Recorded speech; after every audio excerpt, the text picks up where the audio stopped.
Бисмиллахир-рахманир-рахим. Благодарноста му припаѓа само на Аллах, Господарот на световите. Додека салаватите и селамите му припаѓаат на нашиот пегамбер Мухамед салаллаху алейхи ва селем, на неговото честно семејство и на сите оние што го следеле, го следат и ќе го следат се до судниот ден. Еселаму алейкум ва рахметуллахи ва берекатуху. Нека е мирот и спасот со вас. Мојата денешна тема е основно значење на постот, воздржување од храна и пијалок и неговите духовни и здравствени придобивки. Како што знаете, сме на прагот од месецот Рамазан, па затоа имаме некои кратки предавања и иншаллах да ни се и корисни.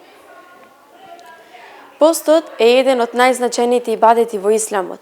Тој не е само воздржување од храна и пијалок, туку целосен духовен процес кој го прочистува срцето, умот и телото. Затоа Аллах Джелешануху го пропишал постот како милост и воспитание за верниците. Затоа Аллах вели во Куранот, во сура Ел-Бекара 183 ајет: Ја ејюхеллезина амену кутиба алейкумус сияму кема кутиба алеллезина мин кабликум леаллекум таттекун.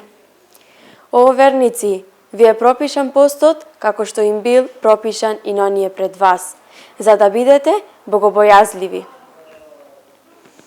Основното значење на постот. Постот значи воздржување од храна и пијалок, од зора до заоѓање на сонцето, со чиста намера заради Аллах субханаху ва теала.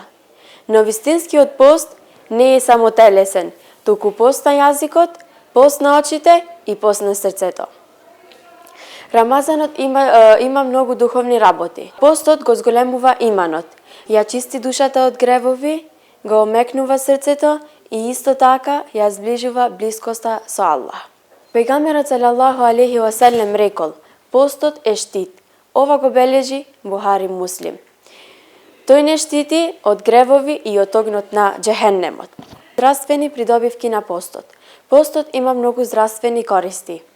И дава одмор на душата, го регулира метаболизмот, го прочистува телото од токсини и исто така ја зголемува дисциплината во исхраната. Исламот секогаш ги спојува верата и здравието.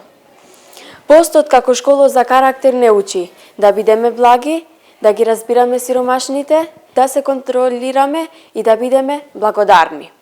Затоа Рамазан е месец на промена, не е месец само на глад.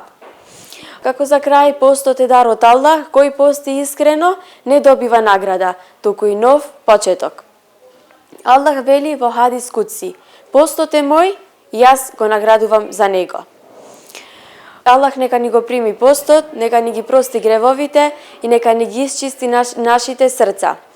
Господару мој, зголеми го нашето знаење, благослови не со она што ти си не поучил и направи мене да бидеме корисни со она што ти си не научил. Ти си навистина сезнаен и мудар. Укабули ни го постот, намазите и ибадетите. Опрости ни ги сите наши махани и гревови. Аллахуме амин.